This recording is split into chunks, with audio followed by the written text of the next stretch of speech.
told that Leanne peroxided her hair. If you haven't been received any information to say that Leanne peroxided her hair a few days before?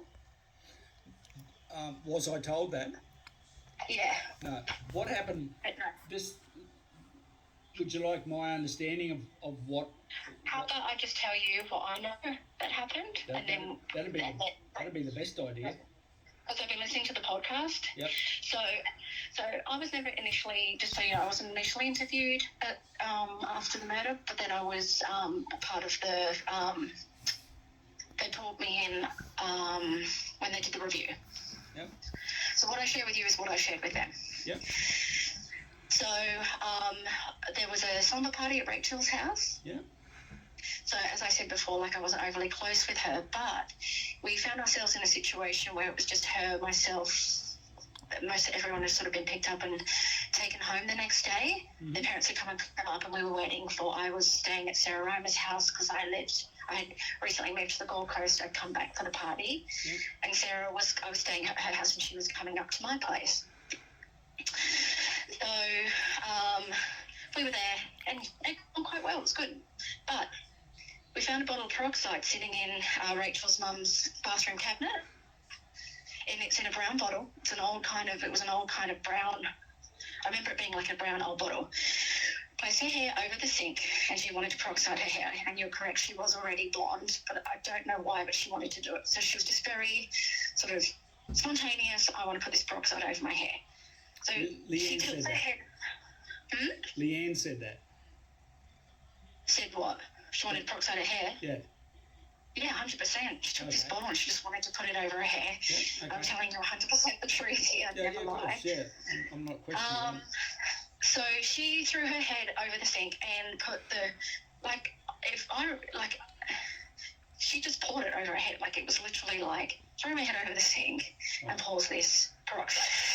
So that's where there's that distribution thing, because it wasn't done properly, didn't go properly, and it was going bad. So her hair kind of went a funny kind of colour, like it didn't go like nice, this beautiful blonde. It kind of went like maybe a little bit of an orangey kind of tinge. Yep. So not like full orange, but that's how I remember it. Sorry, I'm just turning a horse around. And I remember she panicked, so she was really stressed that she had done that. Yep. And it hadn't worked out. And her exact words were, because you never forget this, she was petrified because she said, my dad's going to kill me. Yeah. Like he's going to be, like she was going to get in trouble. Yeah. We dropped her home because she was going to walk home. And we were like, no, like to us that was crazy. Like you wouldn't walk from Rachel's house back to her house not knowing that that's what she did all the time. Yep. So she waited until Sarah's mum got there, and then we gave her a lift home after that party slumber weekend. I'm very sure we had to kind of conceal her hair, like we hid it. I don't know if I need to have like some kind of, what do you call it, hypnosis or something, just to help me with that little part. But for some reason I can remember like we all had bandanas at that time, or we had something we were doing. We definitely concealed the hair when we dropped her off. Okay. And there's a lot of other things too, but that is the main thing I just wanted to tell you straight away. When I, a couple of years back, was watching the show on Sky, and they were, I guess, really barraging him over the peroxide, and that would place hair back at the house, I thought, I got really panicky, and I thought, that doesn't make sense. Like, it really upset me. I said, I told him that they peroxided her hair a few days earlier in the police thing. So I sat on it for a little while, and it really stressed me out. I had a client at the time who worked for Channel 7 for about 20 years, and I shared it with her. And she, while that wasn't her area or her department, she did put me in contact with somebody. So that person had access to that report, and I had it clarified that that wasn't in my statement. And I 100% gave that. And I've been so scared about that because I thought, oh my God, I left that information with the person who I confided in. I did a recording because they were doing a podcast at the time, and my voice and my name was to be changed. Yep. But nothing ever came of it. Now, my mum came to me a couple of days ago and she said, you've watched this show on Spot I've been watching. And I was like, Mum, that's really old. That's why I did what I did. And I just didn't want anything to do with it, and et cetera, et cetera. And it just rehashed it a bit. And funny enough, I'm watching Netflix and I watched that Boy Who Swallowed Universe. Yep. And I lived in Darra at that time, and I just remember feeling all of those kind of memories and that thing, and it's just all resurfaced. So I then found your podcast, and I started listening to your podcast, and got towards the end, like I tried to get through it a bit, and realised after listening to it, I 100% have to contact yourself and tell you this. Thanks for that. And I've always, like, I get scared. To be honest with you, I think, oh God, I've done a police report. I've reported this. It's not in there, and it just makes no sense for it not to be there.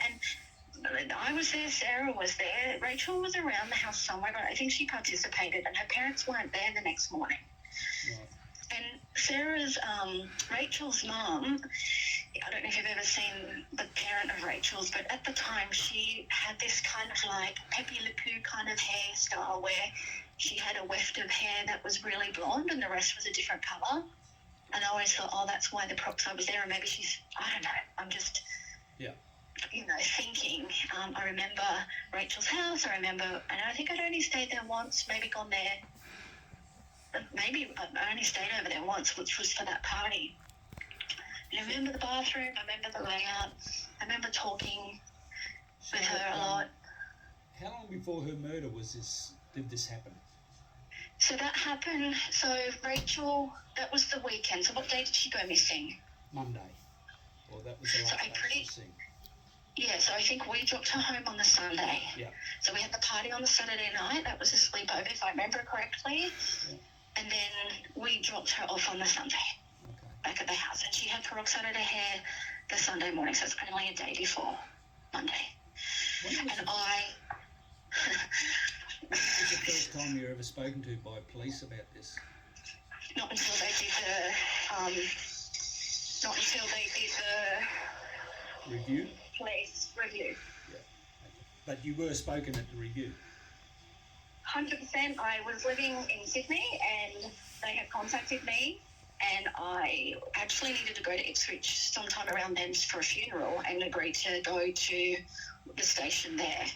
And I did quite a lengthy one because I shared a lot of things because I had And you included the comments you just told me?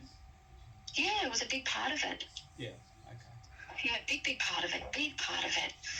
And I thought somebody else would have taken that information by now and done something, and I didn't understand the motivation behind it, the person who I actually shared it with. But when you sort of gave an explanation around the Channel 7 story and how a reporter's duty would have been to do their due diligence and fact check what was in that report, then I started to think, okay, well, the person that I've shared this information with had access to that report, was able to check that report.